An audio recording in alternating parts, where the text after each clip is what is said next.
पूर्व सांसद श्रीमती रंजीता कोहली जी और हमारे हम सबको साथ लेकर के चलने वाले हमारे जिले के उपाध्यक्ष भाई वीरेंद्र भड़वाड़ जी। लाभान्वित हुए हैं। उद्घाटन की उसी कड़ी को आगे बढ़ाते हुए मैं पूर्व सांसद श्रीमती रंजीता कोहली जी से अनुरोध करूंगा कि वो अपना जोशी का उद्बोधन हमारे कार्यकर्ताओं के बीच रखें। राम राम साहब। भारत माता की, भारत माता की वंदे। जयकारा इतनी जोर से लगना चाहिए कि हमारे प्रदेश से आए भाई लगे कि मैं एक मीटिंग करने गया हूँ और उनको यहाँ आने का सौभाग्य प्राप्त हुआ है। भारत माता की।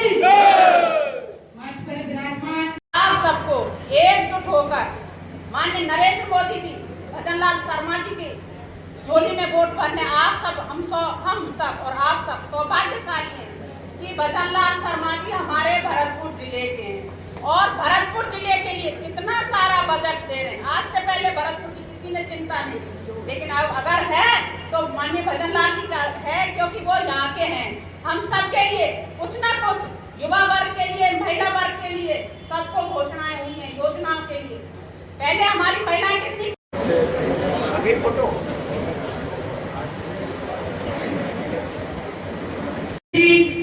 हमारे जिला उपाध्यक्ष भाई मोहन राजे जी, हमारे जिलाध्यक्ष महोदया श्रीमती शिवानी दायमा। और मैं सबसे ज्यादा धन्यवाद देती हूँ हमारे मंडल अध्यक्षों को, रानू जी को, अर्जुन जी को और सत्याप्रकाश जी को, जिन्होंने 2 दिन लगातार इतनी मेहनत करके और यह सभी कार्यकर्ताओं को एकत्रित किया। इसके लिए बहुत बहुत धन्यवाद। संचालन कर रही हमारी प्रेम तिवारी जी। आज इस बाबा साहब अम्बेडकर के सम्मान में मुख्य रूप से पधारे हमारे जयपुर से भाई लोकेश चतुर्वेदी जी, उनके साथ पधारी उनकी धर्म पत्नी और हम सब के सम्मानीय परम श्रद्धेय हमारे मोहन जी वकील साहब के समर्थन में जो सरकार थी, भारतीय जनता पार्टी ने मजबूर कर दिया कि बाबा साहब को भारत रत्न मिलना चाहिए। ऐसे महापुरुष का मान सम्मान करने में हमारी पार्टी कहीं पीछे नहीं है। हमारी पार्टी जातिवाद की कोई बात नहीं करती। हमारी पार्टी, हमारे समाज कार्यकर्ता ये समझते हैं कि बाबा साहब की जो देन है, जो आज हम लोग हैं, जो अपमान करने वाले लोग जिनको अपने मंत्रालय से इस्तीफा देना पड़ा, कितने मजबूर कर दिए थे वो बाबा साहब, उनके अपमान करने में कांग्रेस पार्टी ने कोई कसर नहीं छोड़ी। अगर सही माने में अगर बाबा साहब को सम्मान देती है, कोई दल देता है, तो केवल एक ही पार्टी है, भारतीय जनता पार्टी, जो देश से सम्मान देने वाली पार्टी है।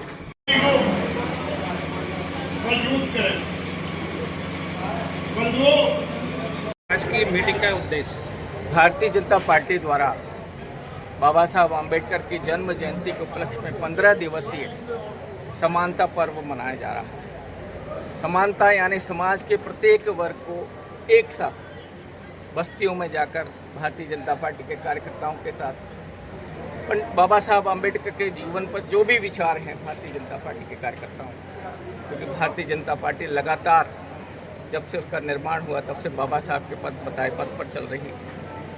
उनके द्वारा बताए हुए कार्यों पद पर प्रधानमंत्री नरेंद्र मोदी सबका साथ सबके विकास की बात कर रहे हैं। भजनलाल जी समाज के प्रत्येक वर्ग को साथ लेकर काम कर रहे हैं। समाज के प्रत्येक वर्ग को भारतीय जनता पार्टी से जोड़ना। जो भ्रांतियां कुछ समाज में फैली हुई हैं कि भारतीय जनता पार्टी बाबा साहब की विरोधी है, ऐसा बिल्कुल नहीं है। चाहे भारतीय जनता पार्टी हो, चाहे राष्ट्रीय स्वयंसेवक संघ हो। मैंने अभी कहा कि संघ में जब शाखा में हम जाते हैं तो अमृत वचन, आजकल जो अमृत वचन बोले जा रहे हैं वो बाबा साहब आम्बेडकर द्वारा बोले जा रहे हैं, कहे गए अमृत वचनों का हम वाचन करते हैं। तो बाबा साहब आम्बेडकर के जीवन को भारतीय जनता पार्टी और संघ ही फॉलो कर रहा है। कांग्रेस ने तो हमेशा उनके विरोध में काम किया है, उनके सामने परेशानियां खड़ी की है। उसका समाज को उसका आभास भी है और कुछ युवाओं को उसका आभास नहीं है। युवाओं को उसका आभास कराने के लिए कि भारतीय जनता पार्टी ही बाबा साहब के पथ पर चल रही है, इसके लिए समानता पर्व है और उसी के लिए आज मेरा यहाँ आना हुआ है। कार्यकर्ताओं ने जिस जोश और उत्साह के साथ इस कार्यक्रम का संचालन किया है, मैं साधुवाद देता हूँ सभी कार्यकर्ताओं को, और जिन्होंने वो बीड़ा उठाया मंडल स्तर तक जाकर, बूथ स्तर तक जाकर, पन्ने के स्तर तक जाकर भारतीय जनता पार्टी के कार्यकर्ता समाज के बीच जाकर सेवा का कार्य करेंगे। तो बाबा साहब को यही सच्ची श्रद्धांजलि।